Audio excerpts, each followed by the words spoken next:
Then we will go until verse 11. Kita akan baca mulai dari ayat yang ke-6 sampai yang ke-11. And then we will jump down to verses 18 to 20. Kemudian kita langsung lompat ke ayat 18 sampai 20. Let's pray before we read God's word. Mari kita berdoa sebelum kita membaca firman Tuhan. Lord, to many of us here this morning, Tuhan Allah kami, untuk semua kami pada hari ini, it is so wonderful to be reminded that we are not our own. begitu indahnya untuk kami bisa diingatkan bahwa kami bukanlah milik kami sendiri. Help us to go deeper this morning into what that means. Bantulah kami pada pagi hari ini untuk bisa memahami lebih dalam lagi akan hal itu. And for those who are here who do not yet know how wonderful that is, Dan untuk siapa saja yang mungkin belum tahu bagaimana indahnya hal itu, perhaps they have something against you. mungkin mereka punya sesuatu yang berlawanan dengan engkau. Perhaps they have something against your church. Mungkin mereka punya sesuatu yang berlawanan dengan gerejamu. Perhaps they have something against one or two of us. Atau mungkin mereka punya sesuatu yang berlawanan dengan salah satu, salah dua dari kami. Oh Lord, would you soften their hearts Oh Tuhan, bantulah supaya engkau melunakkan hati mereka, that they too may receive this wonderful news supaya mereka juga bisa menerima berita yang sangat indah ini and live. dan menghidupinya. In your mighty name we pray. Di dalam namamu yang berkuasa kami berdoa. Amen. Amin. 1 Korintus 6 ayat 6 sampai 11 lalu 18 sampai 20.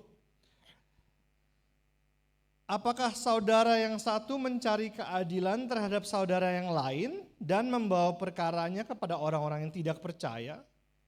Adanya saja perkara di antara kamu yang seorang terhadap yang lain telah merupakan kekalahan bagi kamu. Mengapa kamu tidak lebih suka menderita ketidakadilan? Mengapa kamu tidak lebih suka dirugikan? Tetapi kamu sendiri melakukan ketidakadilan dan mendatangkan kerugian bahkan terhadap saudara-saudaramu. Atau tidak tahukah kamu bahwa orang-orang yang tidak adil tidak akan mendapat bagian dalam kerajaan Allah? Janganlah sesat, orang cabul, penyembah berhala, pezina, laki-laki yang ditiduri serta laki-laki yang melakukannya, pencuri, orang tamak, pemabuk, pemfitnah dan penipu tidak akan mendapat bagian dalam kerajaan Allah. Beberapa orang di antara kamu memang demikian dahulu. I'm going to point out something in the English. I'm using a different translation from the ESV because in the ESV it just says and so were some of you. This is more clear. And some of you used to be like this. Jadi Pak Ari, pada pagi hari ini untuk Alkitab bahasa Inggrisnya pakai terjemahan yang lain bukan ESV, karena di ESV itu hanya menuliskan sebagian dari kamu, padahal maksudnya lebih dari itu. Beberapa di antara kamu memang demikian dahulu, tetapi kamu telah dipermandikan, kamu telah dikuduskan, kamu telah dibenarkan dalam nama Tuhan Yesus Kristus dan dalam Roh Allah kita. Verse 18 ayat 18. Jauhkanlah dirimu dari percabulan.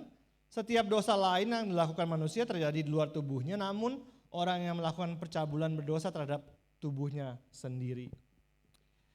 Atau tidak tahukah kamu bahwa tubuh kamu semua adalah bait Roh Kudus yang tinggal di dalam kamu, roh yang kamu peroleh dari Allah, dan bahwa kamu bukan milik kamu sendiri.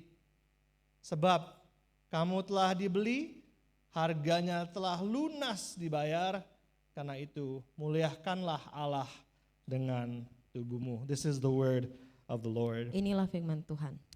I'll start this morning with something that's not explicit in our passage but is covered by its teaching. Pada pagi hari ini saya akan mulai dengan sesuatu yang tidak secara terang-terangan ada di dalam perikop yang kita baca, tetapi berkaitan dengan apa yang akan kita pelajari. Phone use. Yaitu penggunaan HP. And specifically phone use here in the church. Dan secara spesifik bagaimana kita menggunakan HP kita selama ibadah. I am discouraging more and more. Jadi Pak Arif itu tidak menyarankan. I'm sorry, I opened the wrong version of the sermon. Please bear with me one moment. Sebentar ya. There's a good reason behind it. And the good reason is that I send the sermon to the dorm students so that they can have the text, especially for the Chinese students, so they can have the text. Jadi Pak Arif itu sudah kirim khotbahnya ke dorm student, terutama untuk yang orang yang berbahasa Mandarin gitu ya, supaya mereka bisa pelajari dulu. And I also prepare a different version with the full Indonesian translation for the translator. Dan Pak Arif juga nyiapin versi yang lain dengan ada terjemahan Indonesianya untuk saya supaya bisa pelajarin buat pagi hari ini. And now of course I can't find the right version. No, I got it. Okay, there we go. Thanks for bearing with me. Oke, terima kasih sudah menunggu ya. Okay, so anyway, I'm discouraging phone use more and more. Jadi secara terus-menerus Pak Arif akan sangat tidak menyarankan untuk kita semua pakai HP selama ibadah. And I do that knowing full well the consequences for us. Dan dengan bilang itu, dengan menyuruh itu, Pak Arif tahu resikonya. Doing this will almost certainly mean less money in the offering. Karena resikonya adalah mungkin uang persembahan itu akan berkurang. That's first because just logistically we use a QR code system for the offering. Dan itu juga karena kita kita scan QR code gitu ya waktu persembahan. But also this might be because some of you might be mad at me. Dan itu juga bisa juga karena mungkin Bapak Ibu kesel gitu ya sama Pak Arif. So discouraging phone use might make our budget smaller.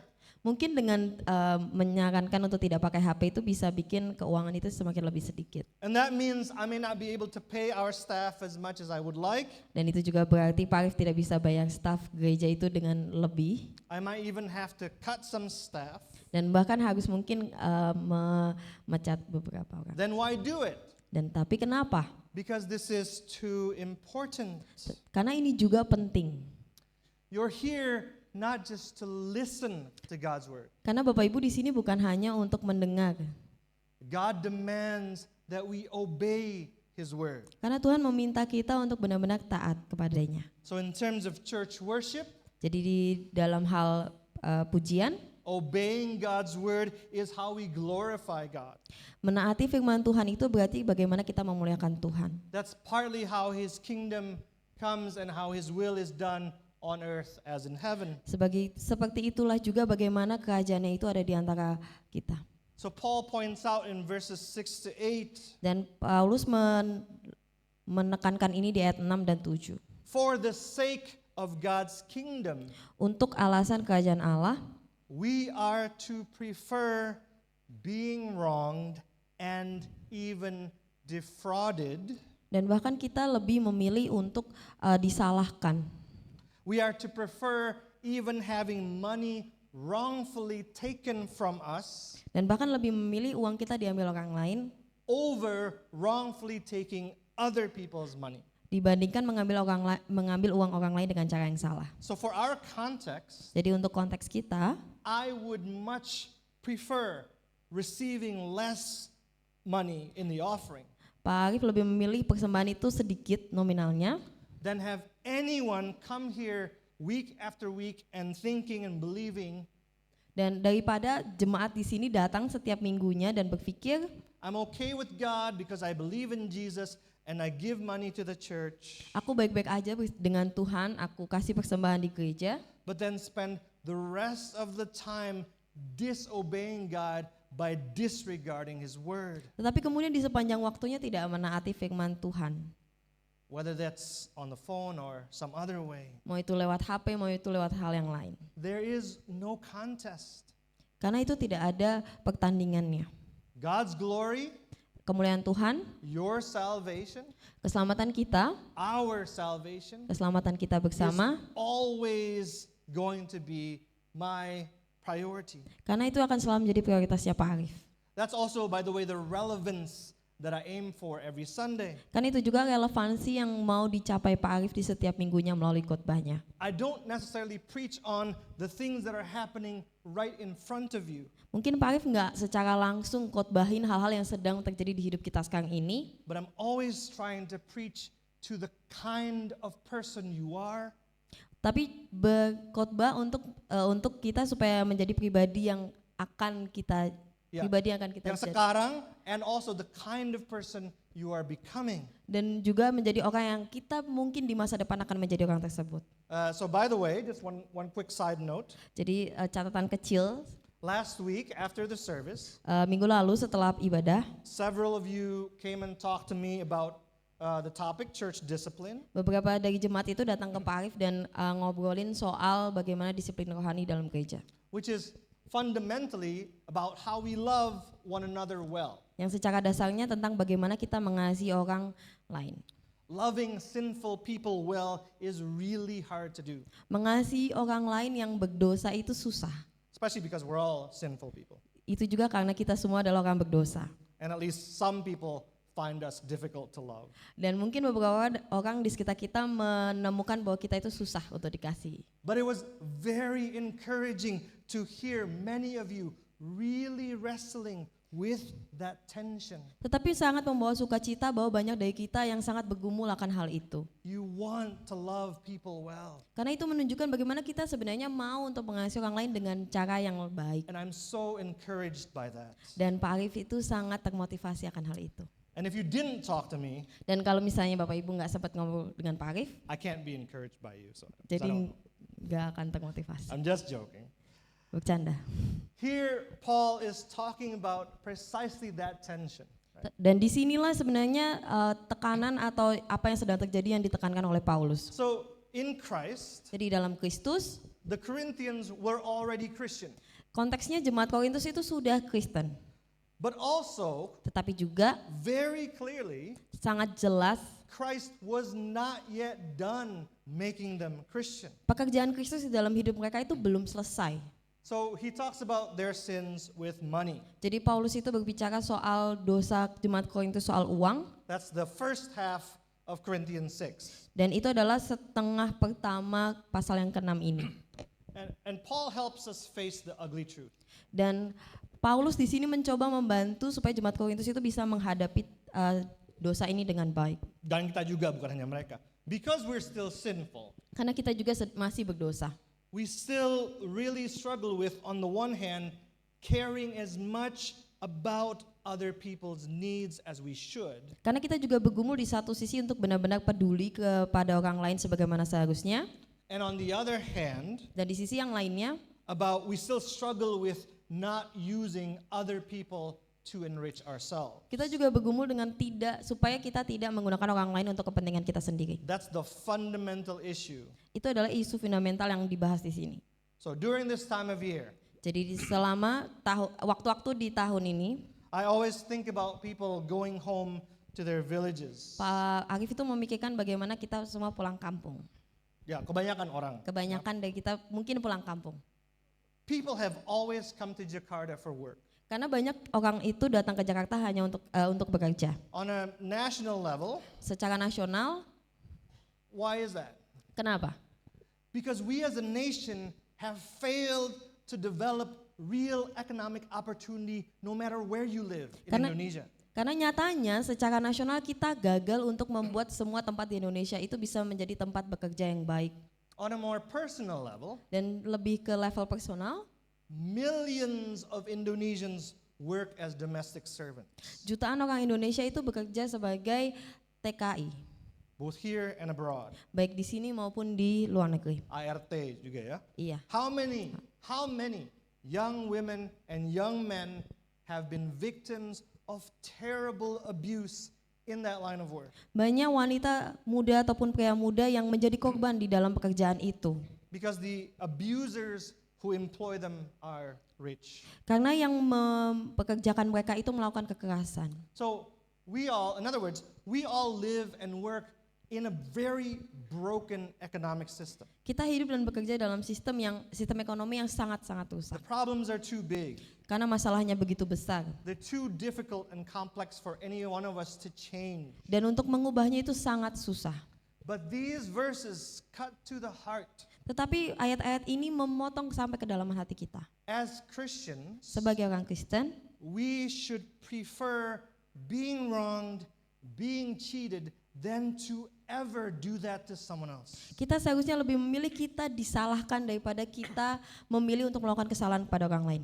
That does not mean you allow other people to do it to you, Tetapi itu bukan berarti kita mempersilahkan orang lain membuat salah kepada kita, but that we should so hate taking any money in a sinful way tetapi itu untuk menekankan bahwa supaya kita sebegitu bencinya mengambil uang dari orang lain. that we would prefer losing money over sinning in that way. Supaya kita lebih memilih dipersalahkan daripada berdosa lewat hal itu. So that's the first issue. Itu isu yang pertama. Second issue Isu yang kedua, is sexual immorality. imoralitas seksual. And Paul includes that as this longer list in verses 9 and 10. Dan di ayat 9 dan 10 di situ Paulus kasih listnya gitu ya. So we've read that already. Kita sudah baca semua itu. I'll just point out a few things. Pak Arif akan mempoin beberapa hal. Some people claim that pornography is not in the Bible. Banyak orang yang berkata bahwa pornografi itu tidak ada dalam Alkitab. It is. Itu sebenarnya ada. The word for sexually immoral people is pornos. Jadi kata Yunani untuk pezina itu adalah pornos. And then there's also adultery and homosexuality. Oh, pencabul itu pornos, tapi juga ada pezina itu juga pornos. And then in verse 15, Paul talks about prostitution. Dan di ayat 15 Paulus berkata tentang percabulan. Don't you know that your bodies are a part of Christ's body? Tidak tahukah kamu bahwa tubuh kamu semua adalah anggota Kristus? So should I take a part of Christ's body and make it part of a prostitute? Jadi akan kuambilkah anggota Kristus dan menjadikannya anggota tubuh pelacur? That really cuts to the heart of the issue, doesn't it? Dan itu benar-benar menusuk ke dalam kedalaman isu itu. So the Bible is very clear. Sexual immorality is wrong. Jadi di Alkitab itu udah jelas bahwa dosa seksual itu salah. But even more important, Tetapi hal yang lebih penting adalah people who do these things habitually and happily orang-orang yang melakukan hal-hal ini secara terbiasa dan bahkan dengan senang hati, they will not inherit the kingdom of God. mereka tidak akan mewarisi kerajaan Allah. This is another reason Dan why ini I am discouraging phone use more and more, and not just in the church but outside. Tapi ini menjadi alasan lain juga Pak Arif itu tidak menyarankan kita banyak pakai HP kita di gereja maupun di luar. Don't get me wrong. Jangan salah. I am not saying the Bible says that phones are sinful. Di Alkitab tidak ada bilang gitu ya bahwa pakai HP itu salah. Using your devices in God honoring ways, you have no need to feel guilty about that. Pakai semua alat elektronik yang kita punya untuk memuliakan Tuhan itu tidak perlu merasa bersalah. But let's also be real. Tetapi juga mari kita jujur The smartphone is not just too distracting anymore. bahwa ponsel pintar kita itu tidak hanya menjadi sebuah distraksi. The cell phone is our generation's tool for sexual immorality. Tetapi ponsel pintar itu juga menjadi satu alat supaya kita bisa berdosa secara seksual di And generasi as ini. we know, the problems go far beyond that. Dan kita tahu bahwa inti masalahnya itu lebih jauh dan lebih dalam daripada hal itu. Your phones are not worth tormenting your souls. Bahwa HP kita itu tidak layak untuk menyakiti jiwa kita.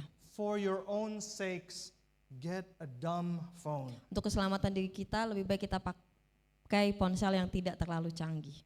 Again, the Bible is very clear. Dan lagi di Alkitab sangat jelas Habitual, bahwa dosa yang sering dilakukan yang menjadi kebiasaan, unrepentant sins, dosa yang menjadi kebiasaan dan tidak ditobatkan, including sexual immorality and greed, termasuk imoralitas seksual dan ketamakan is a sign of somebody who will end up in hell, menjadi tanda bahwa seseorang itu akan berakhir di neraka in eternal suffering, dan di dalam kesusahan yang selamanya, penderitaan yang selamanya. I really don't want that for any of you. Dan Pak Arif tidak mau itu semua terjadi kepada kita semua.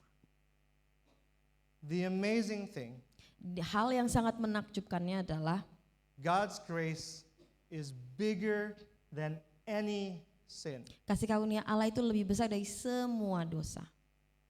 I'm going to say that again. Pak Arif akan bilang sekali lagi, God's grace is bigger than all your sins, bahwa kasih karunia Allah itu lebih besar dari semua dosa kita, including sexual immorality and greed and all the sins listed here. termasuk imoralitas seksual, ketamakan, dan semua dosa-dosa itu. I'm going to read you a few words by the famous preacher Charles Spurgeon. Jadi Pak Arif akan bacakan quotes terkenal dari Charles Spurgeon. If you can sin and not weep over it, Bahwa kalau kamu bisa berdosa dan tidak menangisinya setelah berdosa, you are an heir of hell. kamu adalah pewaris dari neraka. Not inheriting the kingdom of God means inheriting hell. Bahwa ketika kita tidak mewarisi kerajaan Allah, berarti kita mewarisi neraka. If you can go into sin Kalau kita bisa berbuat dosa, and afterwards feel satisfied, dan setelahnya kita merasa puas, you are on the road to destruction. kita berada di jalur kerusakan. But Tetapi if your sins plague you, bahwa kalau dosa-dosa itu mengganggu kita, if your soul hates them, dan kalau ketika jiwa kita membencinya, if your soul takes them with weeping to the cross of Jesus, bahwa ketika jiwa kita membawa semua dosa itu dengan penuh tangisan ke salib Kristus, then the sins which you hate shall never destroy you. maka dosa-dosa yang kita benci itu tidak akan pernah menghancurkan kita. How amazing is God's grace. Betapa menakjubkannya kasih karunia Allah itu. Thankfully, Puji Tuhannya, as we learn to hate our sins, sebagaimana kita belajar untuk membenci dosa kita, as we learn how to repent of our sins, bagaimana kita belajar untuk bertobat dari dosa-dosa kita, Paul does not just tell us what not to do, Paulus tidak hanya mengajarkan apa yang tidak boleh kita lakukan, he also teaches us how to kill sin. tapi juga mengajarkan kepada kita bagaimana membunuh dosa-dosa itu. And here's the principle for killing sin. Dan inilah prinsip-prinsipnya untuk membunuh dosa. Only saying no never works. It's never enough. Bahwa berkata tidak kepada dosa itu tidak akan pernah bekerja, nggak akan ampuh. Just say no never works. Kalau hanya bilang tidak kepada dosa itu tidak akan pernah ampuh. You have to say yes to something else. Solusinya adalah mengatakan iya kepada hal yang lainnya. Look again at verses 18 to 20. Mari kita lihat di ayat 18 sampai 20. Flee sexual immorality. Jauhkanlah dirimu dari percabulan. Say no. Say no. Berkata tidak. Say yes to this. Berkatalah iya kepada hal ini. Say yes. Your body is a temple of the Holy Spirit who is in you. Di ayat yang 9, berkatalah iya kepada bahwa tubuh kita adalah bait Roh Kudus, whom you have from God. Yang kamu peroleh dari Allah. You are not your own. Bahwa kamu bukan milik kamu sendiri. You were bought with a price. Bahwa kamu sudah dibeli. So glorify God Mari, in your body. maka muliakanlah Allah dengan tubuhmu. We'll talk in just a little bit about what we're saying yes to. Mari kita coba bahas dikit gitu ya. Kita tuh harusnya kasih iya kepada hal apa. But just focus on the principle for now. Tetapi untuk hari ini fokus kepada prinsipnya. The only way to hate sin is to love Jesus. Jadi satu-satunya cara untuk membenci dosa adalah dengan mengasihi Kristus. You will not hate sin unless you love Jesus. Kita tidak akan pernah membenci dosa kalau kita tidak mengasihi Kristus. In fact, that is the key to everything in this life. Dan nyatanya itu adalah kunci untuk semuanya yang ada dalam hidup kita. Being saved in Christ Diselamatkan dalam Kristus is the only way to love other people well. satu-satunya cara untuk supaya kita bisa mengasihi orang lain dengan baik, It's the only way to love yourself well. menjadi satu-satunya cara untuk kita bisa mengasihi diri kita dengan baik, It's the only way to deal rightly with all your sins. menjadi satu-satunya cara supaya kita bisa mengalahkan dosa itu dengan cara yang benar. And here's the proof Dan, that the solution to all sin is one and the same. dan menjadi bukti bahwa solusi untuk semua dosa itu satu. If you read the first half of Corinthians 6, Kalau kita baca dengan seksama pasal 6 yang setengah bagian pertama, he's talking about sins having to do with money. Paulus berbicara tentang dosa uang, But it's at the end of the second half that he says, you were bought with a price. tetapi di akhir pasal yang ke-6 ini dia berkata bahwa kita sudah dibeli dengan harga yang mahal. And then in the second half, he talks about sexual immorality. Dan di bagian setengah yang kedua dia membicarakan tentang dosa seksual.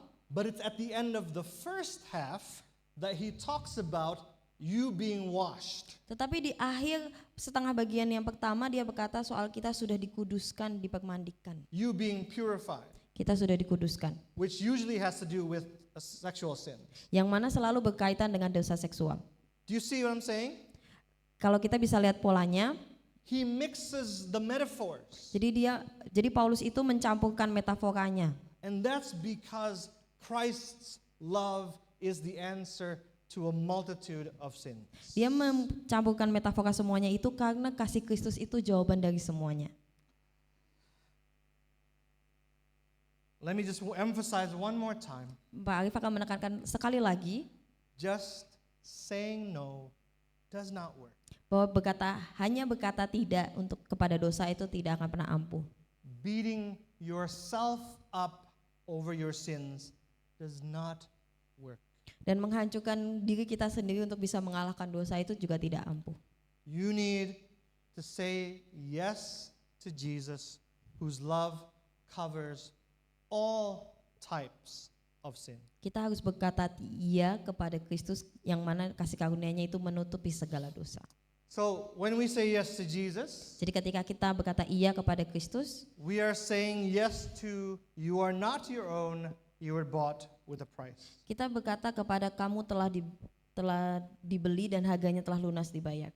But what does that mean? Apa itu artinya? Well, two things. Ada dua hal. If God has saved you in Christ, Kalau Tuhan sudah menyelamatkan kita dalam Kristus, you don't belong to yourself, kita tidak menjadi milik kita sendiri lagi, you belong to Him. kita menjadi milik Tuhan. And therefore, Maka dari itu, you belong to His church. kita menjadi milik gerejanya. You belong to one another in the church. Kita menjadi milik satu sama lain di dalam gereja.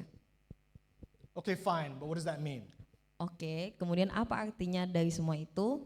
And how does that actually help me kill sin? Dan bagaimana itu semua membantu kita membunuh dan membenci dosa-dosa itu? We see this in one of the most beautiful books in the Old Testament, Kita bisa melihat ini semua di salah satu buku yang indah di Perjanjian Lama, which has a lot of connections to this passage. yang mana punya banyak koneksi dengan pasal ini, The book of Ruth, yaitu di kitab Rut, which is really the story of Boaz and Ruth. yang mana ceritanya sangat berpusat kepada Boaz dan Rut. Before you get mad that I put the man first before the woman, Mungkin sebelum Bapak Ibu berkomentar kenapa Pak Arif nyebutnya Boaz dulu baru Rut, at least hear me out. tolong didengar dulu ya. You can get mad to me. You can get mad at me afterwards if you want. Boleh nanti kasih komentarnya setelah ibadah. So recall the basic facts about Ruth. Mari kita coba ingat-ingat gitu ya apa yang terjadi di buku Rut ini. Ruth was from Moab, Jadi dia adalah perempuan Moab, so she was not from Israel, jadi dia bukan dari Israel, but she married a man from Israel. tapi dia menikahi seorang pria Israel. And then her husband died. Dan kemudian suaminya meninggal. And so did her husband's brother. Dan kemudian saudara laki-laki And her suaminya. husband's father was already dead. Dan kemudian ayah mertuanya pun juga meninggal. So Ruth was a widow. Jadi dia adalah seorang janda. And as we all know, both then and now, widows are more vulnerable. Dan kita juga tahu bahwa janda itu orang yang sangat rentan. So after her husband died, Jadi setelah suaminya meninggal, she followed her mother-in-law, Naomi, jadi dia ikut ibu mertuanya Naomi, pulang kampung, back to Bethlehem. pulang kampung kembali ke Bethlehem. The story picks up there. Dan kemudian kita lihat ceritanya mulai dari situ. Oh, sorry, one more thing, I forgot. Satu hal lagi, So Ruth also works to provide for herself and Naomi Jadi kita tahu bahwa Ruth itu bekerja untuk dirinya dan untuk Naomi juga by working in the fields of Naomi's wealthy relative. dengan bekerja di ladangnya saudaranya Naomi yang kaya, His name is Boaz. yang namanya adalah Boaz. So the story picks up there. Dan kita sampai di pada cerita itu. So Naomi, Jadi Naomi very world wise, yang sangat bijak tells Ruth, berkata kepada Ruth, Ruth, let's get you married to Boaz. kamu nikahlah sama Boaz. Ayo kita nikahin kamu ke Boaz. Go take a bath. Mandilah, Make yourself smell nice. buatlah dirimu itu wanginya sangat wangi, Put on perfume. pakai banyak parfum. Wait till he's had, I'm reading the Bible here. Wait till he's had some food and drink. Tunggu sampai dia udah makan dan mabuk. Belum. Sampai dia minum. Wait till he's married. Tunggu sampai dia udah mulai mabuk dan linglung gitu. So not quite drunk, but on the way there. Jadi udah mulai mabuk, belum sampai tekapan. This is where it gets a little bit questionable. Dan habis ini mulai dipertanyakan ya jalan ceritanya. Find out which saung, which shack he's spending the night in. Jadi cari tahu dia tidurnya di mana. Go into his saung. Masuk ke dalam ruangan itu. And I quote, Dan Pak Arif mengkutip, uncover his feet, bukalah, singkapkanlah kakinya, selimut dari kakinya, and lie down. Dan berbaringlah di sana. He will tell you what to do. Dan dia akan berkata kepadamu apa yang harus kamu lakukan. If you stopped reading there, Kalau kita berhenti baca cuma sampai di situ, what do these actions make you think? apa yang kita pikirkan? Probably the best commentator on Ruth said this. Mungkin komentar Alkitab terbaik soal perikop ini adalah, under ordinary circumstances, dalam keadaan yang biasa saja, these look like the actions of a prostitute. sebenarnya ini terlihat seperti tindakan seorang pelacur. But what was really going on? Tetapi apa sih yang sebenarnya sedang terjadi?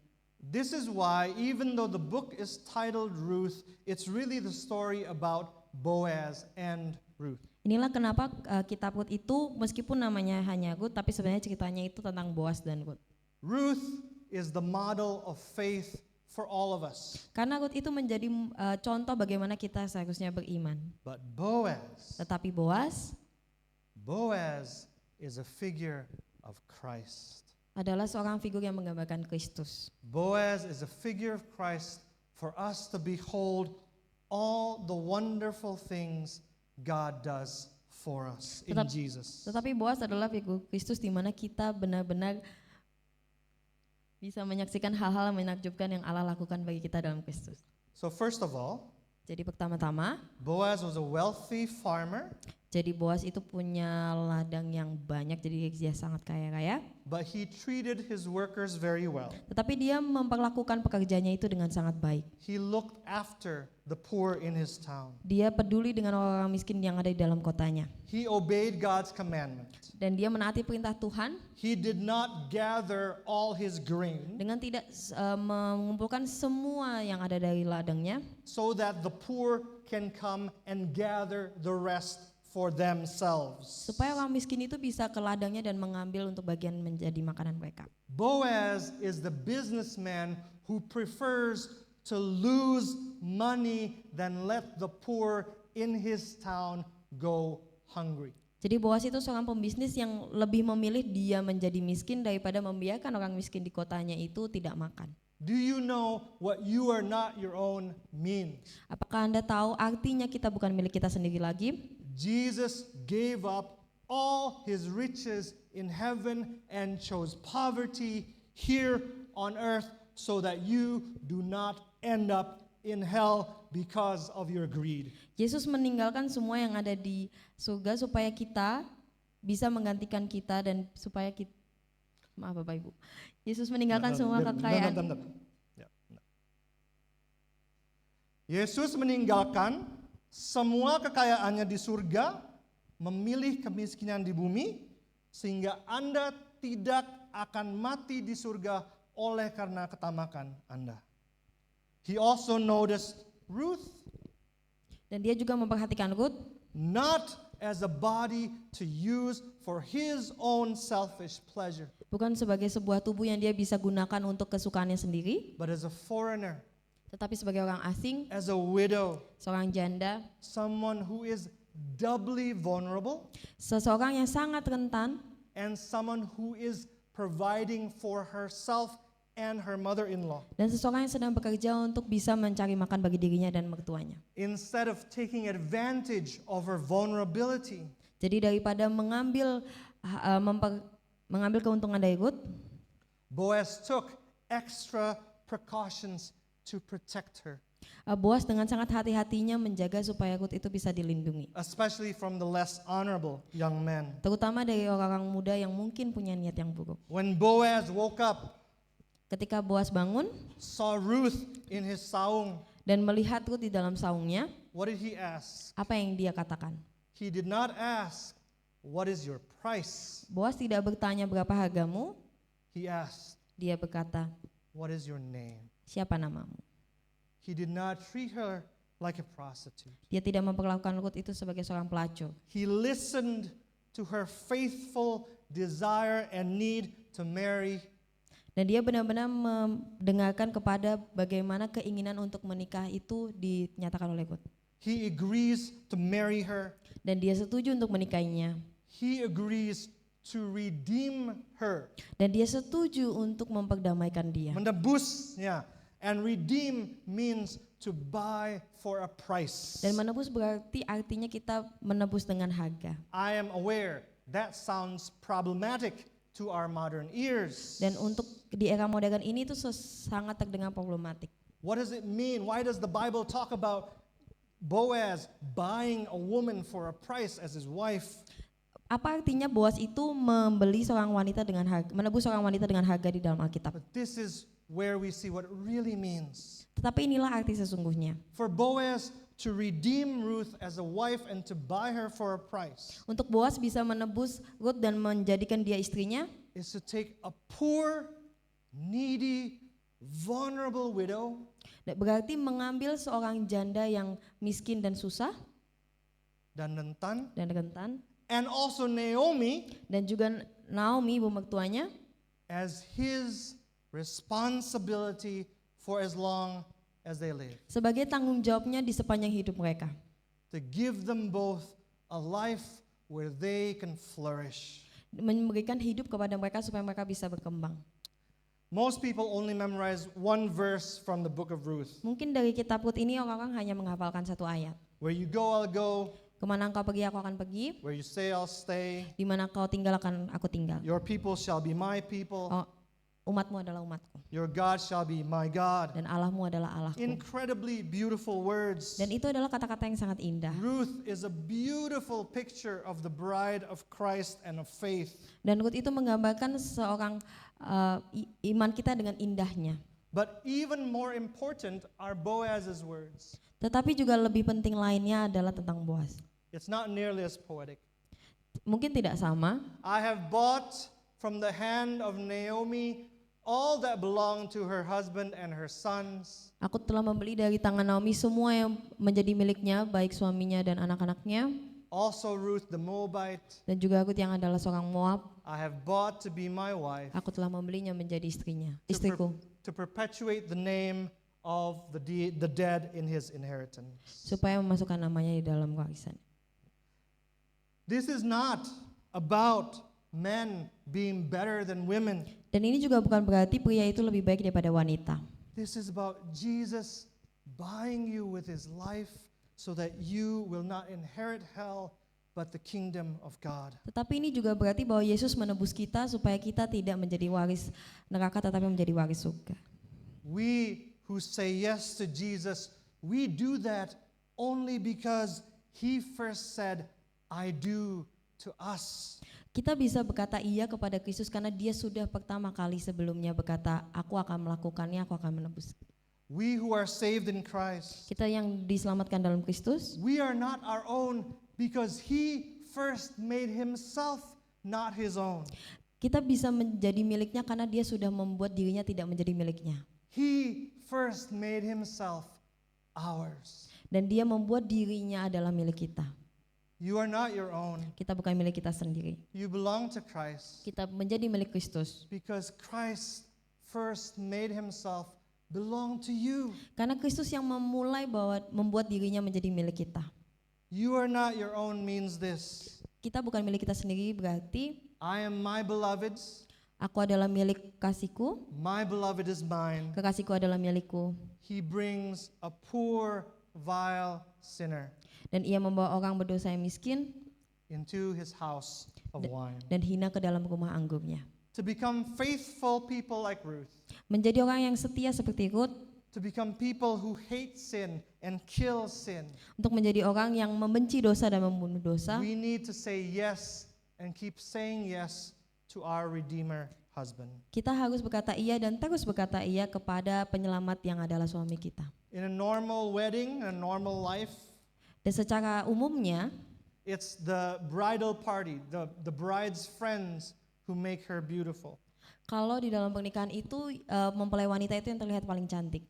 In our life in Christ, Di dalam hidup kita dalam Kristus, we are beautiful. The bride is beautiful because the groom gave his life to make us beautiful. mempelainya itu cantik karena mempelainya juga yang mengorbankan dirinya. We need to keep going to Jesus anytime, night or day. Kita harus terus datang kepada Kristus di segala waktu, pagi ataupun malam. We need to keep asking him, Dan kita terus bertanya kepadanya, I am your servant. aku adalah hambamu, Spread your wings over me. kembangkanlah sayapmu melindungiku. Those of you who are Batak, Yang mungkin Bapak Ibu yang mungkin orang Batak, or if you married a Batak person, kalau misalnya Anda menikahi orang Batak, you know what the ulos is? mungkin Anda tahu ulos itu apa, That's a small, beautiful picture of this. dan itu adalah gambar sederhana yang menggambarkan hal ini. Spread your wings over me. Bagaimana Allah mengembangkan sayapnya untuk melindungi kita Cover me. dan menutupi kita, Protect me. melindungi kita, Help me. dan membantu kita, Love me. membantu Be with me. dan menjadi bersamaku. You are my husband, Redeemer. Karena kaulah suami penebusku. Make me not my own. Buatlah aku tidak menjadi milikku sendiri. Make me yours forever and always. Buatlah diriku menjadi milikmu selama-lamanya. Remind me again how you bought me. Ingatkanlah aku bagaimana engkau membeli aku, Redeem me at the price of your life. menebus aku dengan hidupmu. How I was a poor and needy and vile sinner. Bahwa aku adalah yang miskin, hina, dan berdosa. But you washed me. Tetapi engkau You membasuhku, purify me. You menyucikanku, put new wedding clothes of white on me. mengenakan kepadaku pakaian pengantin baru yang And putih, you bring me into your house dan membawa aku masuk ke dalam rumahmu, so that I can enjoy you forever. supaya aku dapat menikmati engkau selama-lamanya. So many of you you've been indoctrinated, hammered home. What's the chief end of man? Glorify God, enjoy him forever. Bahwa mungkin kita sudah terus-menerus didoktrin gitu ya, bahwa apa sih tujuan hidup manusia adalah untuk memuliakan Tuhan Dan menikmatinya yang untuk selama-lamanya. selama-lamanya. Don't ever lose the beauty of those words. Dan janganlah kehilangan keindahan kata-kata itu. Every time you say it, Setiap kali kita mengatakannya, glorify God, memuliakan Tuhan, enjoy him forever. menikmatinya selama-lamanya. Think of Boaz. Pikirkanlah Boaz, Think of Ruth. pikirkanlah Ruth. The other part of the story, Di bagian lainnya dalam cerita, which is just as wonderful, yang mana juga sama indahnya, is that we belong to one another. bahwa kita semua menjadi milik satu sama lain. We'll talk about that next week. Dan kita akan mendiskusikan itu minggu depan. So the sermon's not done. Jadi firman Tuhan, bagian dari firman Tuhannya belum selesai. You have to come back next week if you want to know how it finishes. Jadi Bapak Ibu harus datang lagi minggu depan supaya tahu selesainya gimana. Especially if you want to do the cookie decorating. Ya, siapa tahu mau ikut yang dekorasi cookies. For today, I will close with this. Dan hari ini Pak Arif akan menutup dengan hal ini. You are not your own Kita bukanlah milik kita sendiri, also means juga berarti your body is a temple of the Holy Spirit. bahwa tubuh kita adalah bait Roh Kudus. Most people tend to read that too individualistically. Dan mungkin banyak orang yang membaca ini dengan perspektif bahwa itu tuh hanya secara individu. If you belong to Jesus, Kalau kita milik Kristus, you belong to the church, kita menjadi milik gerejanya, you belong to the people sitting next to you. dan kita menjadi milik orang lain di sebelah kita. In a moment, we're going to share the Lord's Supper together. Sebentar lagi kita akan berjamuan kudus. As we pass out the bread and the wine to each other, Sebagaimana kita membagikan anggur dan roti itu kepada orang lain, remember you belong to them. Ingatlah bahwa kita menjadi milik orang tersebut. And as we do that, I want us to make a habit of saying these words to one another. Sebagaimana kita melakukannya, saya mau setiap kita membiasakan untuk mengatakan hal-hal ini. Blessed be the Lord, Diberkatilah Allah who has not left you this day without a redeemer. yang telah rela menolong engkau pada hari ini. May his name become well known in Israel. Dengan seorang penebus termasyurlah kiranya namamu itu di Israel. He will renew your life Dan dia akan memperbaharui hidupmu and sustain you in your old age. dan menjagamu di hari tuamu. Take a few moments now to think about what you've just heard. Mari kita ambil waktu sejenak untuk merenungkan apa yang kita sudah dengar pada pagi hari ini. Think about Boaz and Ruth. Pikirkanlah Boaz dan Ruth. Think about what it means you are not your own, Renungkanlah bagaimana kita bukan milik kita lagi. that Jesus has bought you for a price. Bahwa Yesus sudah menebus kita dengan harga.